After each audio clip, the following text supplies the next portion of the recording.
More anonymous than the Federal Witness Protection Program. It's the Nice Guys on Business. Okay, is it cool if I leave a voicemail? And I'm like, yeah, of course.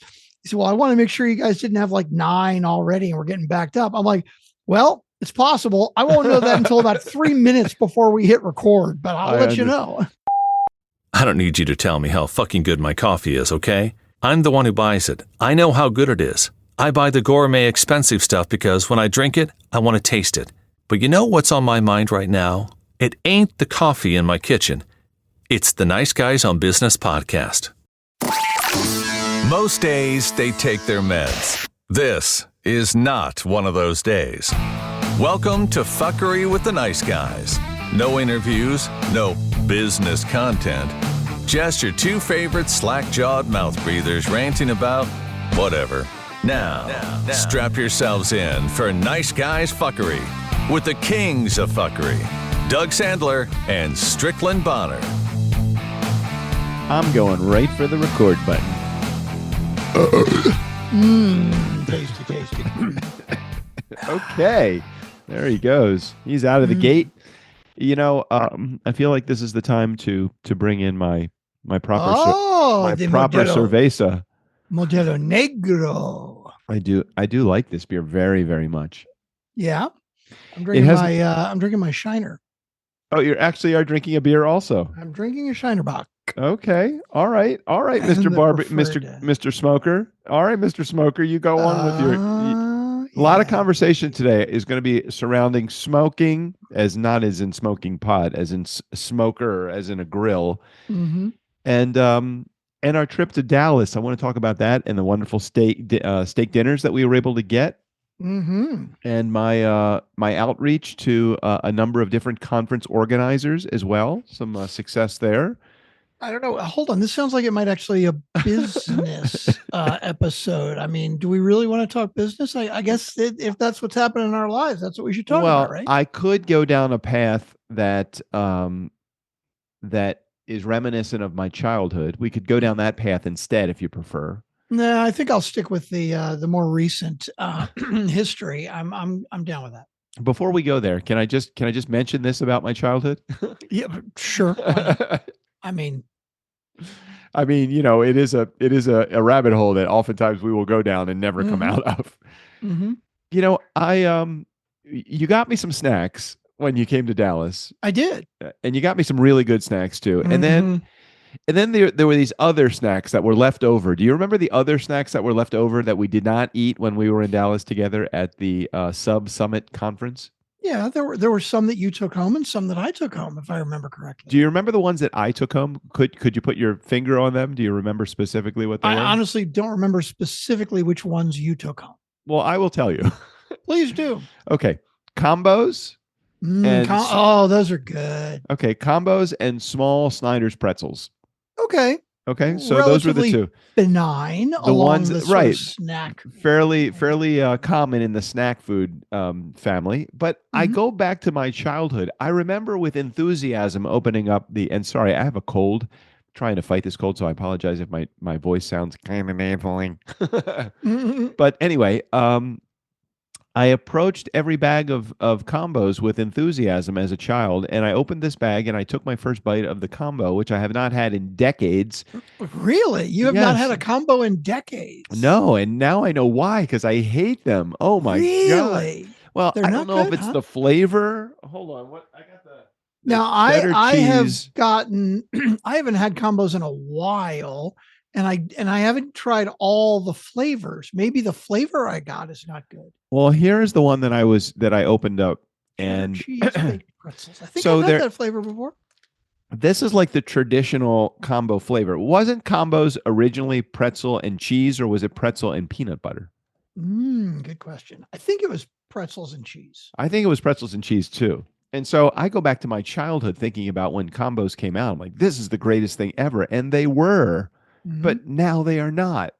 And it was, well, nothing can compare to what were those? Beaver bites? What were Beaver those? bites. Oh I did get more beaver bites for you to send you. I just haven't dropped them in the mail yet. That's a dangerous game to play. You know that, I know, right? I know. And I need to make sure that I ship them in a box that says personal and confidential so that JJ doesn't get them and burn them immediately. I meant it's a dangerous game to play in that you got them and still have them at your house because I have a feeling you're going to eat them. No, that's true too. That's true. How close is the closest Buc-ee's to you? It's about 45 minutes away. Wow. I don't have one close to me. Well, I have to go a good, like a third of the way to Dallas to actually get them. So I wouldn't like hop off to Buc-ee's. I would only stop there if I was traveling somewhere else. Okay. So here's a good question though. What food would you travel for? Would there be any food that you would travel for? And whether it's get in a car, would you ever get in an airplane to travel for a meal or food? I can't think. No, I would not get into an airplane specifically for any meal that I've ever had. If I could get Royal Farms chicken, I would drive on occasion, a good 45 minutes to an hour. Like, let's say hypothetically Buc-ee's had Royal Farms chicken. Right. And the closest Buc-ee's was like a little under an hour away. I would occasionally make that drive just for Royal Farms chicken. Yeah. So the biggest challenge is something like Royal Farms chicken does not ship well. No. It doesn't. By the time you get it to wherever it's going, you have the grease stains all over the cardboard box. Just not the same. It would not be the same. It's kind of like McDonald's French fries being reheated at home. It just does not. It does not work the same way. And combos were very similar to. I was just disappointed. I just did not enjoy them, but. The snack highlight of the entire trip was the beaver bites, and maybe you could describe exactly what those are. Beaver bites from Buc-ee's. Hey, I wonder if Sally could actually tell us better. Okay, she could describe them better, maybe if I can, because she's a native Texan, and so hello, my love. Yeah. Hey, come here, take an ear. Doug is asking for a description. Hi, Doug. Hey, Sally. It's very similar to take a knee, except completely different here. Doug's asking for a description of beaver bites. Like, how would you describe them? Well, if you had to describe them to someone that has never eaten them before and only will now have an audio clue what they are, describe beaver. I know what they are because I had them for the first time when Strickland brought them to Dallas with him.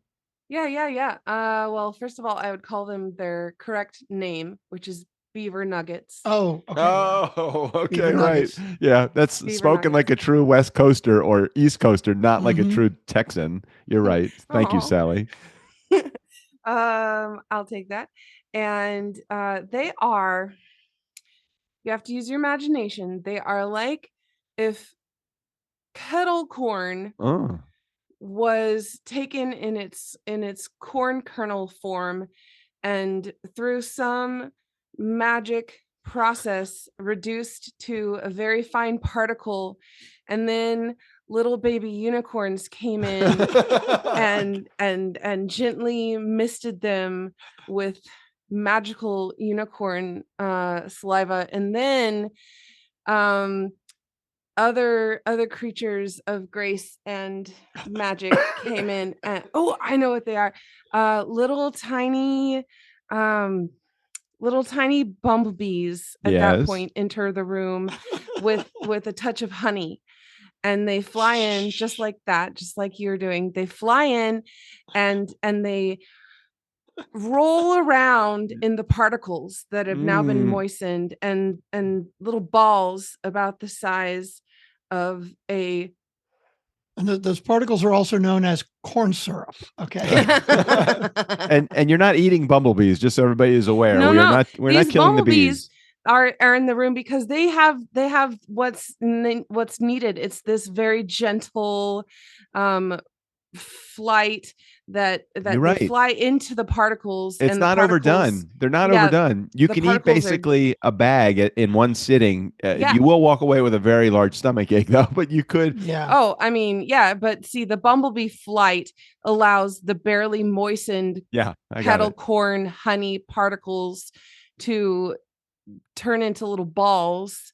Unicorn farts and bumblebee balls. That's all I made out of this conversation. That was very good.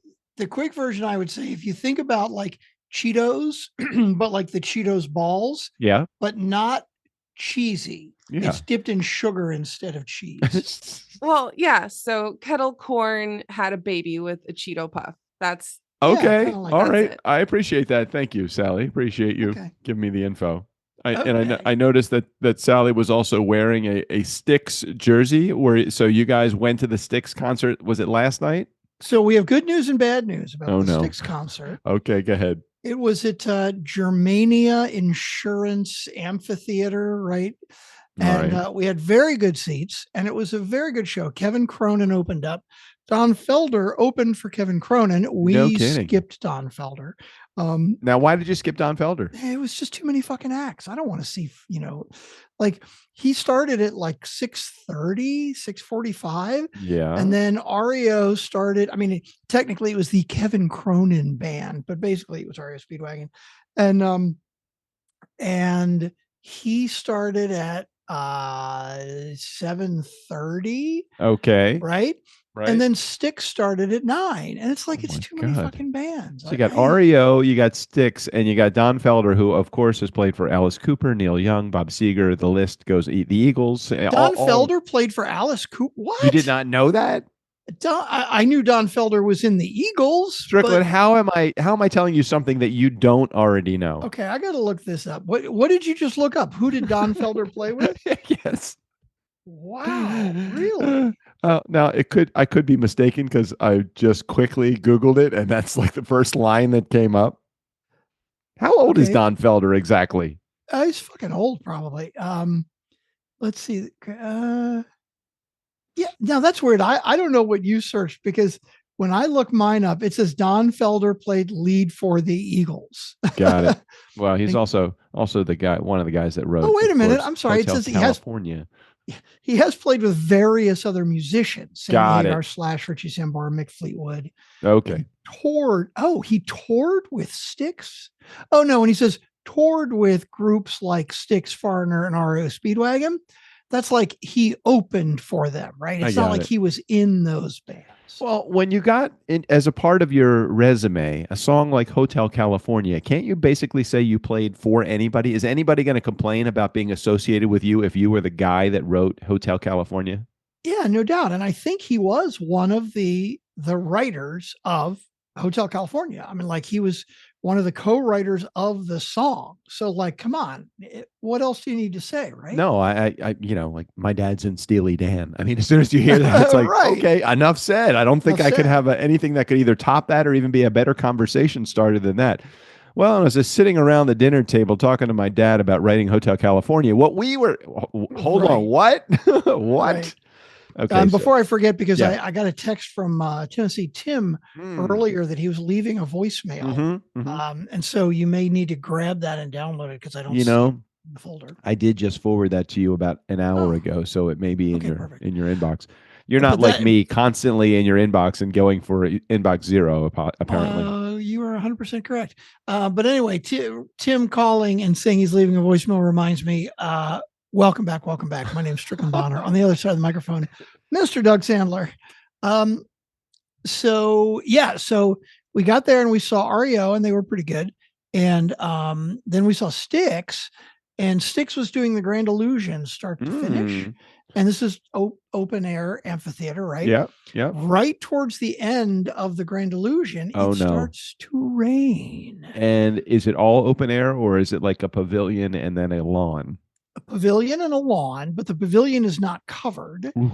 Now the stage is covered, but the pavilion is not covered. Yeah, fuck the audience. Right? Yeah. And but they basically finished playing half a song as it was starting to rain. Then they stepped off stage, and then about 10 minutes later, it was really, really coming down hard. And they basically said, the band ain't coming back. So you gotta go. Everybody needs to leave. I understand a venue in a state like, or an area like Southern California where it never rains, but how can you have an event in a state that constantly gets rain? Well, I'm curious about like Merriweather Post Pavilion in Maryland, right? Like in the summertime in Texas, we will typically get like, it'll pour down rain for Right. 15 or 20 Right. minutes and then Right. it's done. Right. In Maryland, it'll rain for 3 or 4 days straight, especially in the summer. Right. But they do concerts at Meriwether Post all the time. I think the pavilion area is covered though. I think the Oh, lawn. you may be right. The whole I think pavilion may be covered. Yeah, I think I remember when I went to my last concert there in 1982. I believe. No, I actually went to one other concert other than the 1982 concert. I saw Black Eyed Peas with my buddy Mike Skirvin. But the last concert that I went to before then was in I want to say 1983 or 84. I saw Heart. And it was really good. Ann and Nancy Wilson, very, very I've actually good. never seen Heart before. Wow. Okay. I've seen a lot of bands. So anyway, very disappointed in combos, and I it's kind of like me opening up a box of Pop-Tarts and saying, my childhood hero, and saying, oh my God, these suck, but I still love Pop-Tarts. I just there are two sweet snacks from my childhood. One of which I still absolutely love, and one of which I can't believe I ever enjoyed. I know there's a big rift about candy corn. Okay. And I'm a big candy corn fan. You're a fan of candy corn, huh? I'm a fan. Even today, I can eat one or two of them, but it's like pure corn syrup, isn't it? It basically, yeah. And corn syrup and dye. Yeah. Okay. And what's the one that you don't like? Do you remember Circus Peanuts? Sure, I remember. They were like a chewy orange kind of flavor. I think that's the best way to describe the flavor too. It was chewy and orange. What was the flavor of? But they were like caramel or something. I don't know what they were. That's it. I don't even know what they were. Marshmallow. I don't even know, because when I tried them again a couple of years ago, I was like, these are the worst fucking things I've ever had in my life. Are you kidding me? I wouldn't have taken you for a Circus Peanut fan. I would have thought you were going to say Good and Plenty's, like licorice Good and Plenty's. I hate black licorice. I must have liked it at some point. I did like Good and Fruities. You remember Good and Fruity? Yeah, like similar to Good and Plenty, but it's more fruity flavor. But it's a fruity flavor. And then do you remember Hot Tamales? Oh, yeah. Those were really good. Like cinnamon flavored Good and Plenty's. Super good. Anyway, so the conference. So we had some good steak dinners. And spent a lot of money on food, if I remember correctly. And then let's see. We like normal. I revised my my travel agenda and I left early. And this was Dallas. For those of you who don't remember, we were in Dallas, Texas. So I drove, which was about 2.5 hours, and Doug flew. So. Yeah, and we already told the story about how you picked me up at the wrong airport. Yeah, that was last week.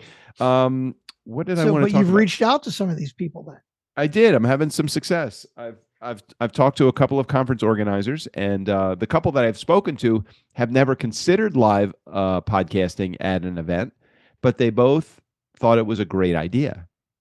I love that. So you've talked to two different organizers of conferences. Two different organizers, and the one for the conference that we went to that I will have a meeting set up with very shortly, because they came back to me with, so you're interested in sponsoring our live podcast booth? I said, well, not really, not exactly. but let me explain where I think there's some additional opportunities for revenue, and just ask some questions so that we can. I said, I'm not uninterested in sponsoring the podcast booth, because you and I discussed a model where we would actually pay for the booth and then sell it to the sponsors as a revenue generator. But why have us do it? They should be doing it. They already have the contacts with the sponsors. So I said I wasn't not interested in sponsoring it, but let's talk about the model so that I understand exactly what you're looking to do, and I'll tell you what I'm thinking about. So there'll just be a collaborative conversation just to try to get some information about live podcasting. I'm just so surprised that a conference of the size that we went to, using a live podcasting booth, isn't using it as we would think would be the best way to use it. And we don't even know anything about it, and we think that they're not doing it the right way. No doubt. It was a bit of a weird, sloppy setup. I mean, there was just a lot about it that could have been much better. Okay, let's talk about the important thing on this episode. Let's talk about your smoker. Tell me. Let's get there. So you got home on Saturday, and I think or Friday, and you immediately started putting the smoker together. Is that what happened? I did. So just to back up a step, Doug got his Grilla, Grilla, Grilla Grill, and I really liked it, but didn't want to spend like $600 or $700. And then, I came around and I thought, no, maybe I would want it. And then I go back and look, and the Grilla Grill is now like $850, $900. Right, and I'm like, no, I don't want to spend that. So Oops. of course, since I clicked the link on one of my socials, I started getting tons of ads for grills. Of course. And I got one called Brisk-It, BRISK-IT. Looks like it has most of the same features as your Grilla Grill. It has Wi-Fi, and I can control it and change the temperature. And it's got a very cool thing where you can send a recipe to it. Wow. So for example, we cooked a chicken, like a whole chicken.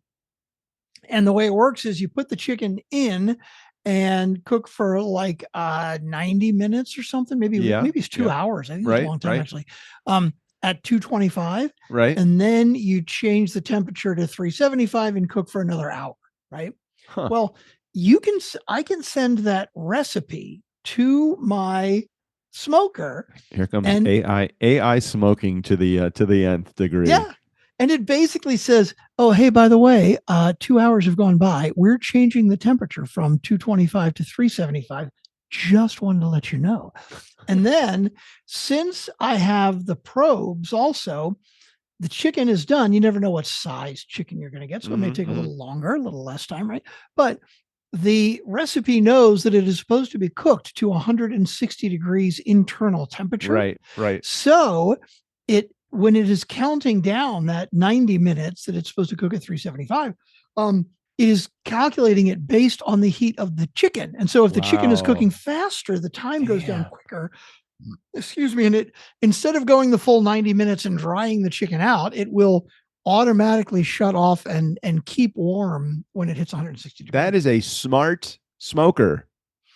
I'm very happy with it so far. So I got it on Saturday, a week ago. Yep. Since then, I have smoked 2 chickens and a salmon, and they were all 3 fucking delicious. Okay, so take me through the chicken thing. Now that I know that it's got AI technology built in, so it's giving you the right temperature rather than you just staring at your internal probe temperature and wondering, should I be turning this? Should I be doing anything differently? You just put it in, it knows the temperature, and it adjusts the amount of time based upon the temp itself. Exactly. It's very smart. So tell me about the chicken, the consistency of the chicken. Was there smoke flavor to it? Did it taste like smoked chicken, or did it just taste like chicken that was on the grill, but it was done with a smoker instead?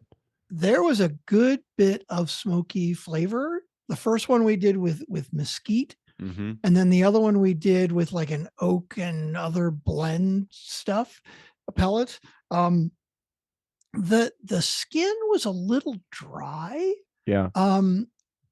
So I'm thinking if we did something to put a little more moisture, it might be better. But the rest of the chicken was fucking delicious. It was not dried out at all.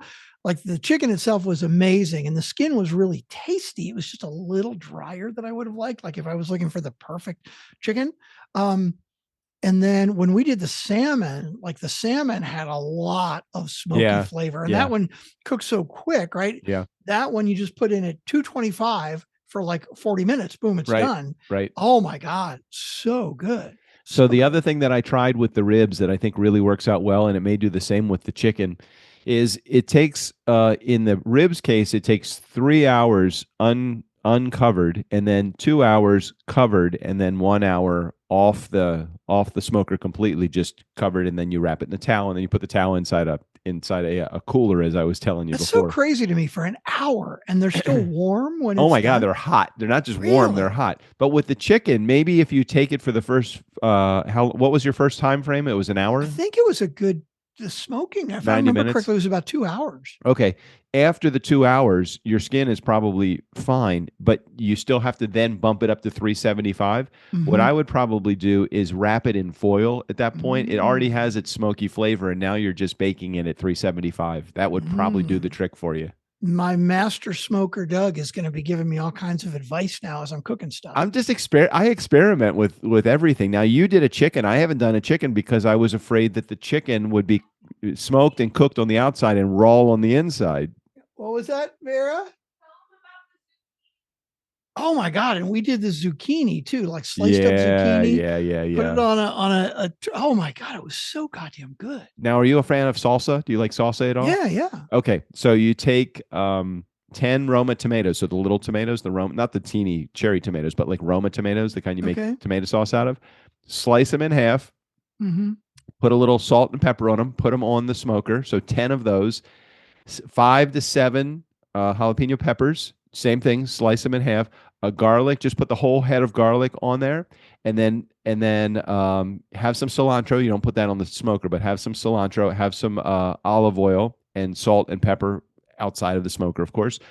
Cook that for about 90 minutes, and it'll get a really good smoky flavor. If you want to have it be fire roasted, bump it up instead of 225, bump it up to 350 for like another 20 or 30 minutes.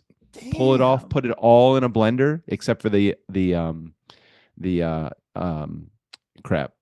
garlic you have to peel. Oh, and an onion. Do the same thing with an onion too. Quarter the onion and put it up on the smoker. Put all of that in a blender. Blend it up. Put the salsa, the cilantro on top of it, and you will have salsa that is the best salsa and smoke that you have ever had in your entire life. And if you like heat, add more jalapenos. If you like less heat, keep some of them out. Making our own salsa. And it makes 10 Roma tomatoes will make about 3 16-ounce jars of salsa. So you have enough. My God, that's a lot. Yeah, so you'll have it for, well, it's 2 days for me. you'll have a lot of salsa. Oh, wow. Around the house. Crazy. Yeah, salsa is really good. Let me think about if there's anything else that I've experimented with. I've made steaks on the smoker, and then I have finished them on the grill. That's a really fun thing to do too. If you do chicken, like chicken breast or chicken thighs, put them on the smoker, cook them until they're done, and then throw them on a 500-degree grill for just like a minute on each side. Yeah, I might have to try that next time I do. Oh, so good. Yeah. So many great recipes that you can use. I love it. I'm excited. Okay, so the other thing I wanted to talk to you about, I know it's probably going to be one of those rabbit holes that we could go down for a considerable amount of time, but now it appears that Elon Musk and Donald Trump are arguing now. Now it looks like they are enemies. How quickly the tides will change, and do you think it has anything to do with the big, beautiful, but ugly bill?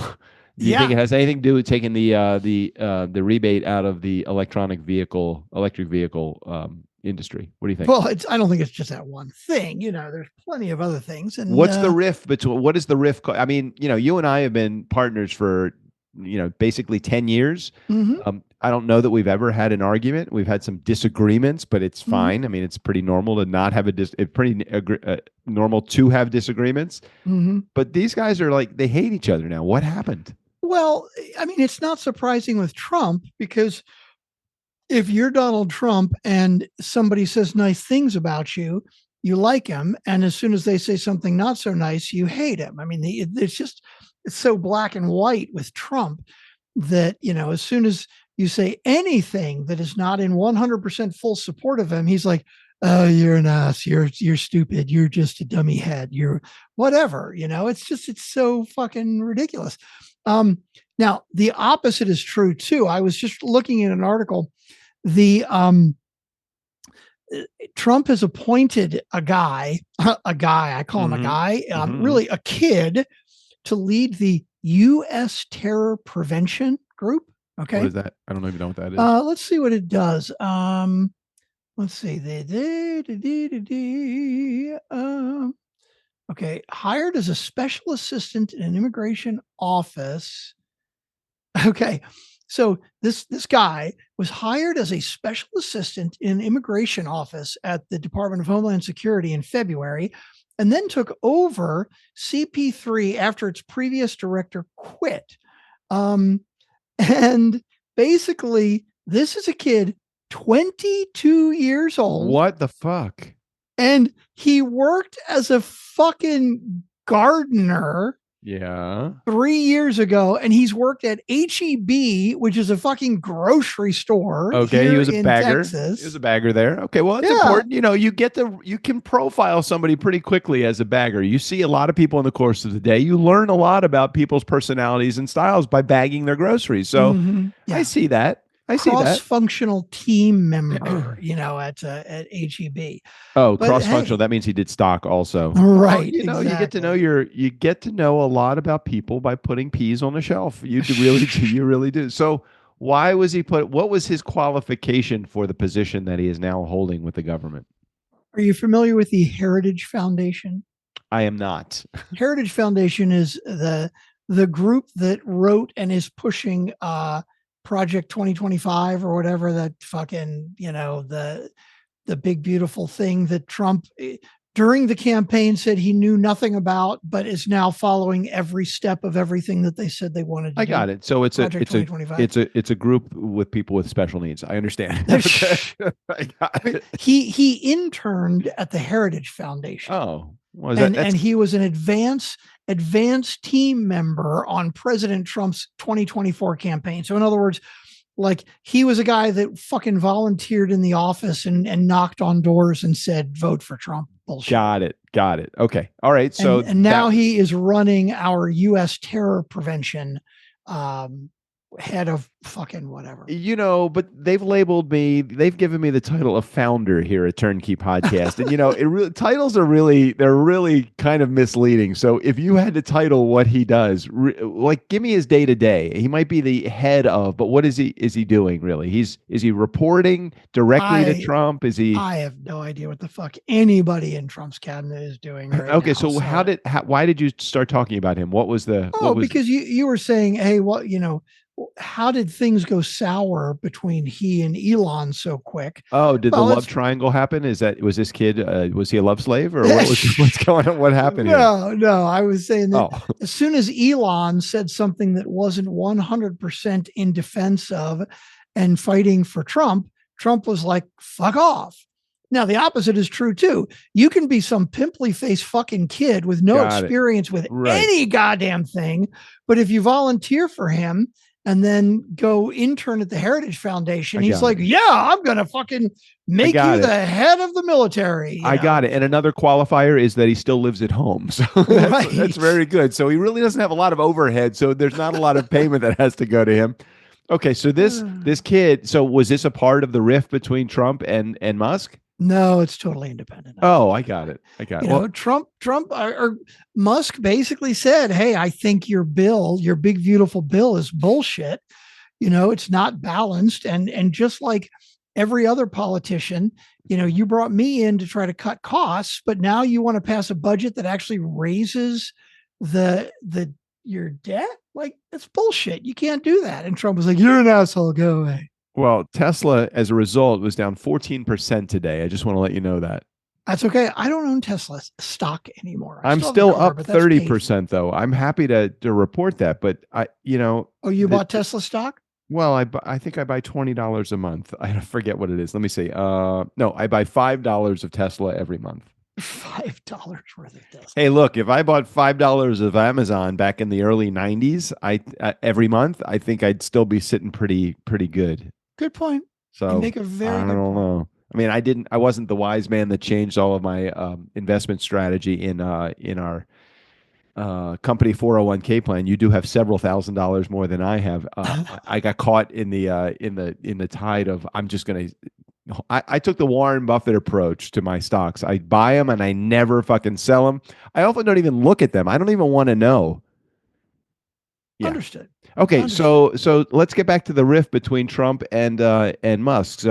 So Musk opposed or has a different opinion on what this fucking big beautiful bill is all about. But didn't he know it was coming? I mean, didn't he have any kind of say in what was not what was going to be written in there, but didn't he see it happening? And he like, why is he and many Republicans now finally saying, this thing, it's not really as good as I think that everybody said it was going to be. I didn't really read it correctly, or You know what? I got to get to those couple of pages in the bill because I did not see that it excludes all people from Medicaid, or it lowers the tax rate from 35 to 21% on the billionaire. All the shit that you're like, what the fuck is going on?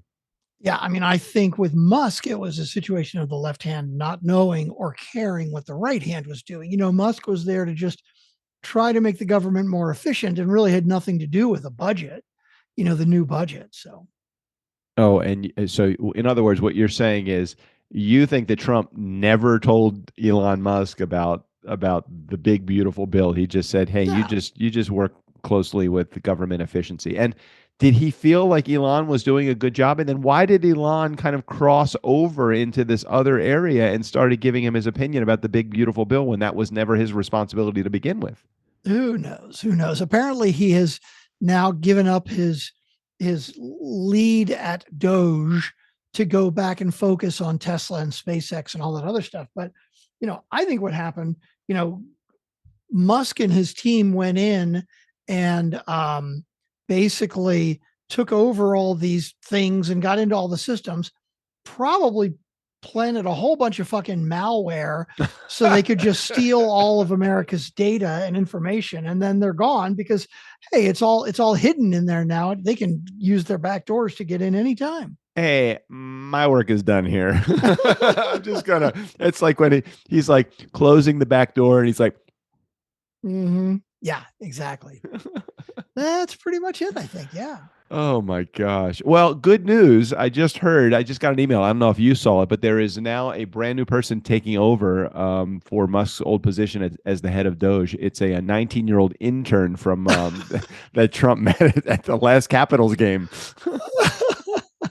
He liked the way he served beer, and he thought he could serve up the budget the same way that he served beer. Why am I not surprised? Oh my God. So great. So great. I love it. I know we have a few voicemails. Maybe we should get to those. We do, but the voicemail that you forwarded me, yes. I need to give it to I did it wrong. Sorry. Actually send me a file. You know, okay. All right, hold on a second. Now, having said that, I'm happy do your magic, and I will pull this down in the meantime. This is all stuff that's heading behind the scenes. You can actually see this, so this is good. Hold on. You just don't mind that man behind the curtain. I'm just gonna down. Oh, I gotta get rid of that. You just shared your screen with me. Carry the one. Just download the episode. Make sure I got this on the headphones. Okay, are we ready for the voicemail from Jared Music? You know, it kind of reminds me of okay, I'm about to date us. Are you ready? Do you remember Lily Tomlin as the operator on Laughing? Oh God, yeah. You remember one ringy dingy, two ringy dingy, yeah. So it's, you know, the telephone operators in olden days, in order to connect a call, they had to put the cord from one slot to the other in the phone bank. And I feel like sometimes behind the scenes, that's exactly how we are running. Yeah, pretty much. Hold on, let me just hit this. Okay, go ahead. I'm going to send you this in the meantime. This will be here. This is called Just in Time. This is live programming on the fucking spot. Okay. Yeah, because Tim has the he's got the inside track to us. He was like around 4:30. He's like, "Hey, have you guys recorded yet?" I'm like, "Nope, one more hour." Okay, well. And then he said, "Okay, is it cool if I leave a voicemail?" And I'm like, "Yeah, of course." He said, "Well, I want to make sure you guys didn't have like 9 already and we're getting backed up." I'm like, "Well, it's possible. I won't know that until about 3 minutes before we hit record, but I'll let you know." Understand. Well, here's another one added to the pile. It is now in your inbox. Okay, here we go. Thank God I can get rid of that. Oops. Whoa. What was that you were playing? Who's that was open? The new UAU intro. So that is the uncoupled and unfiltered. You did a really good job on that voiceover. Oh, well, that was really good. I hope that she appreciates your style and your ability to be like a chameleon when you're doing these voiceovers. That was a good rock and roll version of "I don't like you" and "fuck you," because we have a show that is called, what is it called? Uncoupled and Unfiltered? Uncoupled and Unfiltered, yeah. It is a show all about divorce. So if you are going through divorce and you want to, her name is Ksenia Mensch, Yeah. And she is a divorce coach. I recorded the welcome episode just yesterday or the day before. She's on point. She knows her shit. Sometimes you say, not you, but one would say, it's like every fucking bride that gets married wants to then be an event planner, right? Because they've planned their own, and we hate them. And Ksenia went through a pretty challenging divorce. And you may say, well, sure, she's went through a divorce, so of course she's going to be a divorce coach. She's got the chops to be a divorce coach. She's she's no holds barred. She will tell it straight to you. And I think you'll enjoy the podcast, Uncoupled and Unfiltered, brought to you by Turnkey Podcast. Well, now I want to play the intro because it was interesting. I got to admit, I've read a lot of intros and outros before. Yeah. I've never actually cursed. Whoa. Outro, and I found that very interesting. Okay. So well, let's go ahead and play it for everybody so everybody knows promo. what we're talking She's going to launch June 15th, I think, right? Yeah, I think you're right. Okay. Check it out. Here we go. You're listening to Uncoupled and Unfiltered, the show for people smart enough to get out of the wrong relationship and bold enough to do it without losing their damn minds.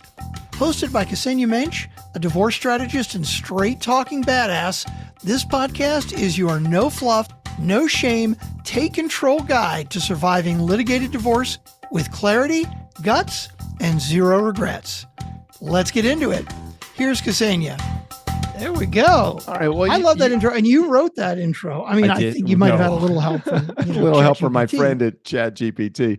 We got a name chat because I can't keep saying ChatGPT. So I don't really think damn and badass are really bad words. I think when Steve O'Brien says fuckery like 16 times in our intro, I'm like, oh, that's entertaining. Yeah, that's pretty entertaining. Well, I did get a recording from. I can't remember if I was just talking on the phone to him or I was recording, but he's like, yeah, I like working for you guys. I don't usually get to cuss, and you like it more when I cuss more. Like, when was this a recent conversation or was this a long time ago? No, this was a while back. Yeah, I thought I remember you saying that, so I wasn't sure if you reiterated that again. Yeah. Okay. Let's get to the actual voicemail music. Here we go. Doug, you got a mute button. I was when you trying cough, to find you can it. hit that button, and then the rest of us don't have to hear you actually coughing.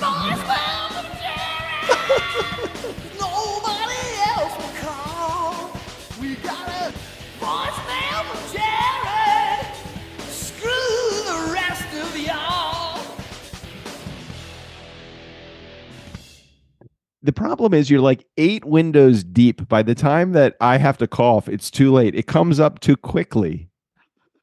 Sorry. I won't interrupt anymore. Go ahead and play. I can't interrupt right now because my throat is not well. Okay, here we go. Hey, Doug. Hey, Strick. Erica here. Let me start off. Voicemail number 1. Let me start off by saying that intro by Steve was so amazingly funny. The Barbie and Ken bit, I just loved it. And what a way to kick off a great show. Oh my God, when you two are together like you were, or when you're listening to this, it will be past tense, right?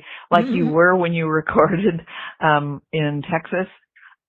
Funnier than hell. You guys are like Doug and Strick on steroids. That should be the name of the show. I did not know that. Especially the airport story. I have never laughed so hard. Tears came out my eyes. So I'm picturing Strickland, as Doug said, standing out there in the middle of the Love Field baseball field, looking up at the sky at the skies for the airplane for Doug. I have never laughed so hard. So here's what I think, and I hope I don't run out of space for recording this, and if I do, well, I'll have to call back.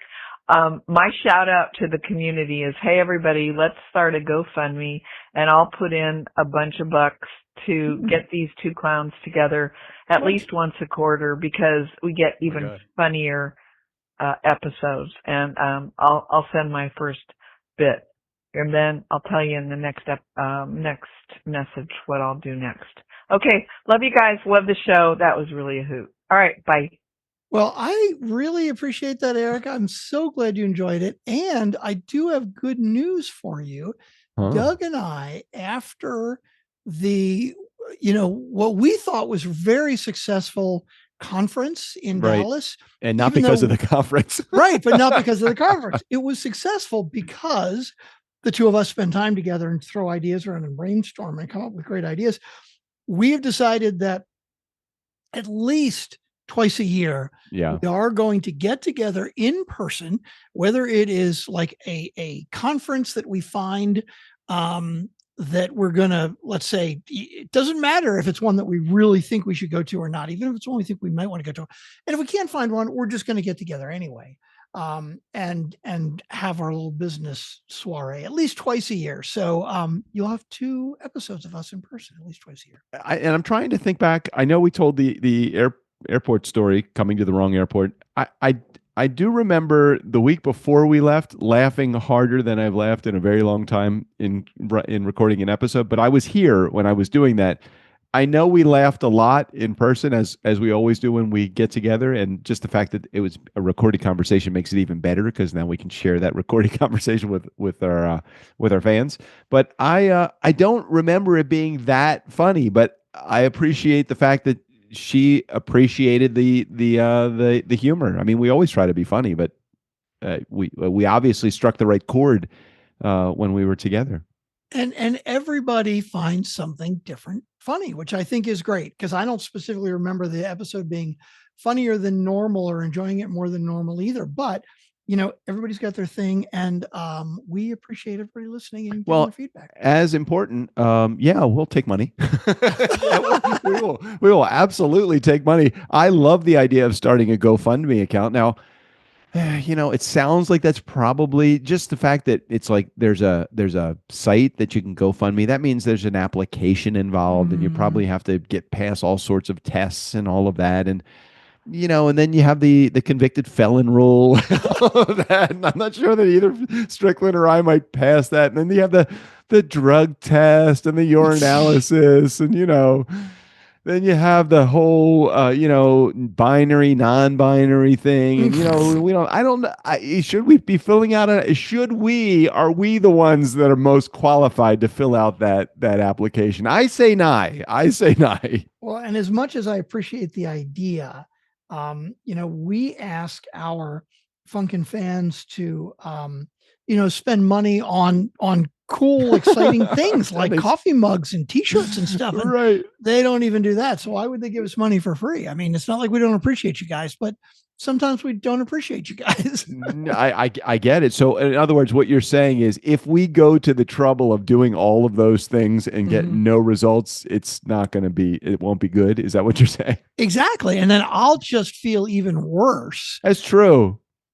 Yeah. So because instead of setting ourselves, like, we did all this and nobody cares. So I think the bottom line is, what we're saying is, instead of setting us up for failure, we may as well not even start. 100%. In this particular case, I'm usually not a proponent of that, but in this particular case, yeah, I think so. Now, if you had a link and you wanted to promote a link, and maybe Erica, I got a great idea. Now, Erica is no stranger to the microphone because she has a podcast. So Erica could create a commercial. Oh, let me back up. Erica could create the infrastructure for this whole thing. Create the GoFundMe page. She can even I don't even want the username and password. Remember when we did the merch with Tim? We just said, Tim, you just create the whole thing. We'll promote it as much as you want. I think we still carry that link in our absolutely. In our show you can notes. Still buy it. It's still in the show notes, and you can still buy cool merch. Is it niceguysownbusiness.com/merch? Is that what it is? I think so. Okay, let's take a look. something like that. Check the link in the show notes for how you get merch from us. So, similar to that. Now, I don't know that Tim ever created a commercial, because I don't think Tim has a microphone and the whole schmagegi, the whole setup. No, we had Steve O'Brien make commercials. Oh, so we had a pro make the commercials for us, and we still got no results. Okay, we actually had 3 different ads that were pretty entertaining, and I had them running for a while, and still didn't do shit. Look, I'm looking at the Nice Guy merch page that Strickland has up right now. We have a lot of fucking products. Yeah, it's good stuff. It would make a lot of sense if you're in our community to buy the merch, because you're about to get something in exchange for consideration, in this case, money. What Erica is asking, and I like this idea, is you're not going to get anything in return. Just give us money. I like that. There is absolutely no deliverable. There's only a positive in this. However, Erica, would you be willing to create the commercial for it and then also have the GoFundMe page, and we'll promote it? If you're willing to do that, then Strick and I would be willing to, with whatever money that we get, put it towards whatever travel that we take to get together to record our funniest episodes ever. And now that kind of puts a lot of pressure on us, Strick, to be funny. Yeah, it kind of does. Although there's a lot of really good shit on this website. I'm looking at it too. It's like Podcastologist shirts and, with our logo, Nice Guys. And we've got Welcome Back, which I think is hilarious. That's a good mug. Steve O'Brien, Take Us Out of Here. Like, it feels really cool. And yeah, I think community, Nice Guy community, I think you might be missing out if you're not. Yeah. I might have to get one of those mugs. I'm looking at that mug and I'm like, hell, I have this mug right here. Nice you Guys got that mug? Yeah, I do. That's very cool. I like that. I totally do. Yeah. And as much of a fan as Emily is to water drinking, you figure she would need at least the Nice Guys on Business logoed mug and maybe even the welcome back. Yeah, not mug, but the water holder. The problem is I don't know if these are big enough for her. Oh, that's true. These are ring neck. We actually have one of these too, one of the ring neck ones. I think it's a Steve O'Brien, Take Us Out of Here. But what is this? 32 ounces? 20 ounces. 20 ounce. Yeah, that's probably not big enough for her. Not big enough. She's got a lot of water scarcity, I think, going on. She's got a great big one. Yeah. Okay, let's get to the next voicemail. Okay, here we go. Next voicemail. Hey there, guys. It's Erica, voicemail number 2. When I looked at the amount of time it took, I guess I didn't have to rush with voicemail number 1 as much as I did. I had longer and I could have left this there, but hey, now you get 2 messages from me. Mm-hmm. Anyway, about these Bucky Beaver snacks, whatever the hell they are. We don't have them in Northern California. I don't know. Maybe it's a Texas thing. Anyway, I looked them up. And Doug, you don't have to wait for a care package from Strick. You can order them online. Actually, you can go to the Bucky Beaver, whatever it is, store. Damn. I went and scrolled around. You can get all the flavors. Not only that, you can get a Bucky Beaver costume. And I thought, what? Go to the website. Another reason that community, we need to start a GoFundMe and shoot some bucks there, and let's all put in some money and get these 2 clowns the beaver suits. Wow. See what it looks like to have both of them wear them. I don't know, in Vegas at some point. I don't know. It just made me laugh. This whole episode made me laugh, and I was really in need of a good laugh. So love you guys, love the show, and that was just over the top. Thanks so much. All right. Be well. So when you go to Buc-ee's, have you been? Oh my God, that's fucking brilliant. Look at that beaver suit. That's very good. When you go to Buc-ee's, sometimes the mascot, the beaver, Bucky, the beaver will be there. Really? And he's like a mascot, right? But you can apparently go and buy a Buc-ee's onesie. That's very cool. That's like jammies. I like that. It's pretty cool. I got to find the thing for you. I got sea salted caramel. I think I got more cinnamon sweet. I got like 4 flavors for you. Look how many there are. I know, right? I did not realize how many nugget flavors there are. Nuggies, yeah. Oh, look at that one. Milk chocolate nuggets. Holy mackerel. I didn't get those. I probably should have, because they would have melted. They probably would have melted. Probably. But go back to the GoFundMe page for just a second. If you go to the GoFundMe page, Erica, if you take this idea and we just have like a pool of money, and by the time we're ready to travel, if there's not enough in there, we'll just get True Texas merch from Buc-ee's.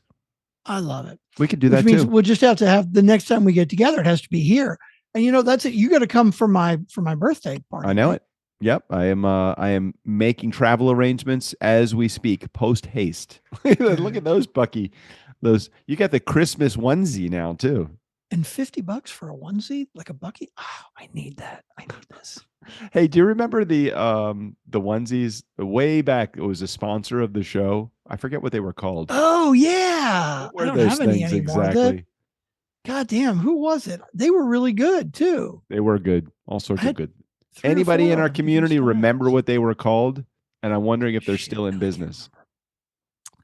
No, I can't remember. Damn it. Oh, I really want a Buc-ee's onesie. I don't think I've ever seen these in the store before. I mean, I'm guessing they were there. I just didn't notice it before.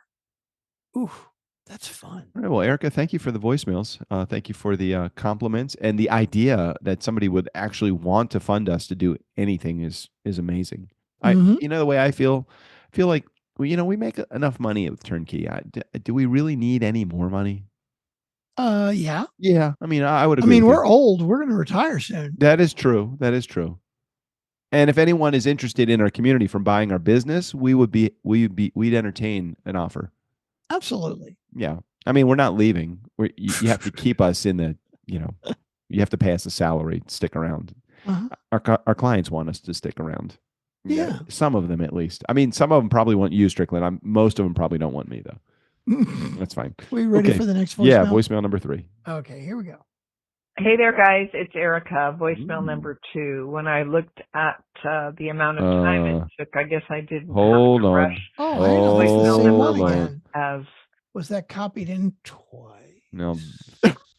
Now I gotta check very the old interesting. folder here. It's very interesting. Now we have what would be called a quandary. It was there a third voicemail that you accidentally copied the second one twice and we're missing out on somebody else's, or was there only 2 voicemails from Erica? And no, it does look like, at least in the shared folder, voicemail 2 and voicemail 3 are exactly the same size. So I do believe. Hold on, I'm gonna need to go to the voicemail folder.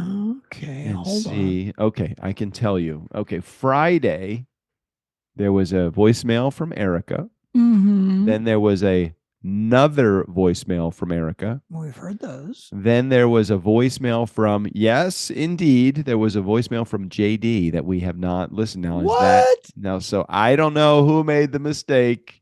Well, can you email it to me, or if hell yeah, I'm going to email it to you. We don't want to miss a voicemail from the elusive JD. If JD is willing to leave us a message, then we must be willing to play at any cost. So here I'm going to drop Tim this. left his just now, we have to play JD's first and then Tim's, so we keep them in proper order. Okay, so I just sent to you JD's voicemail, so you have that coming to you. Apologies, JD. That was just an oversight. It was just by my and Strickland's keen ear that we were able to tell that Erica's message was twice. Yeah, we can't remember when we play a voicemail and then play the same one again the next week. But if we play it within like 5 minutes, we might catch it. Maybe. Maybe. We're going to give that a big maybe. All right. I just sent you JD's voicemail, so go ahead and drop that in. JD, that was no offense to you, of course. That was completely a mistake of, I will take the heat. Probably was not Ashley's error, although Ashley has a small child, and I will blame everything on her because small children are very distracting as parents. Okay, here we go. Okay, let's do it. Are we ready? Here we go. Doug, Strickland, JD. Hey man, glad you enjoyed your time in Texas and you found Buc-ee's. I guess when JJ catches on to Strickland's care packages, you can let me know, and I'll send them to you as tractor parts or something like that. Oh, nice. Great idea. But I'm surprised you didn't mention any barbecue while you were here. And so other than that, just saying hello. It's been a while. Take care, guys. All right, bye. You know what? I got to admit, he's right. We missed an opportunity. I should have found, I know the really good barbecue places in Austin. Yeah. But there are a couple in Dallas also. And damn, I should have thought, well, when you come out in October, we have to go to one of the really good barbecue places. Priority number 1 for me was a good steakhouse. And we did get to a few of those in the time I was there. I would say if we had one more meal out, we probably would have remembered that barbecue would have been a good idea. But you're right, JD. I mean, especially as active as Strick and I are now in the smoker world, we figure that barbecue would be one of those things. Now, what's the style of Texas barbecue? That's a good question. I think there's a lot of different ones. I know when you talk about like Carolina barbecue versus Kansas City barbecue, it's like Kansas City is like dry rub and North Carolina is like wet and vinegar. But I like barbecue sauce. Now, what state has barbecue sauce that you put on your barbecue? Well, that's the thing. I think North Carolina does that, but Texas is a wide variety. Like I do think there's a lot of different styles here. But there's some very good barbecue places around here that. Well, I am willing to on my next adventure out there. I'm willing to try some Texas barbecue. I don't know that I've ever had Texas barbecue. It's pretty damn good. Okay, pretty damn good. I got it. And if Austin has as good barbecue as they do have a music scene, then I think I'm in for a treat. Mm-hmm. All right, let's get to next voicemail. Thank you, JD. Thank you for the reminder. I will accept tractor parts instead of Bucky's stuff anyway, or I'll take Bucky's stuff in place of tractor parts. Either way, we'll be fine. Nice. Hey, Doug and Strick, Tennessee Tim. Been a while since I checked in. I'm here with Maurice. Bonjour, Giggle Doug and Strickling fucking Fox. Just wanted to say, hey, we're doing good. We had a little import-export business going from Canada. Maurice would bring in Tim Horton coffee and maple syrup from Montreal. I would ship him Tennessee Jack Daniels whiskey. And then Trump killed the whole deal with these freaking tariffs. Yeah, you can't get it. So we're trying to figure out what else we can do. Somehow, maybe fentanyl. Oh, no, Canada doesn't have any fentanyl. No fentanyl. So I don't know what we're going to do. We're just trying to make sure that Maurice doesn't get deported or anything like that from ICE or anything. But Homeland Security, come on, Maurice, to the tunnel. Oui, yes. Oui. Oh shit! So it sounds like we made up, which is wonderful because I know Maurice for a long time was living in his attic and sort of avoiding Tim because he wasn't an invited guest. Sounds like they're together. It sounds like they have formed a union, and of course you can't get Jack Daniels in Canada anymore. They took all of the U.S. liquor off of the shelves in Canada. So maybe it's worth more than fentanyl in Canada now. Since it's out of adversity, friends will get closer, and I think that it wasn't competition; it was more their animosity towards each other. I think Maurice really wanted in on the Tim Hill family, as he's a pretty affluent guy, and I think that everybody wants a little piece of him. I think that Tim probably thought that Maurice was just after him for the for the estate, but what he realized was that their closeness was even made more closer because of the adversity that Trump put into play. So I really think that this import-export challenge, the tariff thing, I really think it brought Tim and Maurice close together, and which is proven that they were both on the phone. However, I'm challenged with what just happened to Maurice because it sounds like ICE was right there. What do you think? Yeah. Well, I hope we didn't tip them off. I mean, you think we're a part of this? Well, not intentionally. I mean, a lot of people listen to the show, and ICE may be listening to the show and realizing that Maurice and Tim are in cahoots now. I just hope that if Tim tries to go get Tim Hortons coffee from Canada, he doesn't have an issue like you when you went across the border and you can get into Canada fine, but don't try to get back into the US. That's the challenge. Did you even if you're a citizen? Did you listen to that daily episode that was talking about people in Buffalo that they were using like their Google Maps or Apple Maps to get to a specific bar, and because of the change in the I don't know if the road specifically changed or something changed, it would accidentally direct people over the bridge, the Freedom Bridge in Toronto or wherever it is. I don't even know. Anyway, but it's somewhere near Buffalo, where Niagara Falls, near that. And people were going over the bridge. And if you had, let's say, a green card or you weren't 100% legal here in the US, they would not let you back in the United States. No way. And they were go back and find that episode of The Daily, because they were talking about how often that happens. And in this one particular bridge, I think it was called the Freedom Bridge, if I remember correctly. In fact, check me, everybody. This would happen 20 times a day, where somebody would be going over the border, and they're like, once you get on the bridge, you can't back up. It's a one-way bridge over.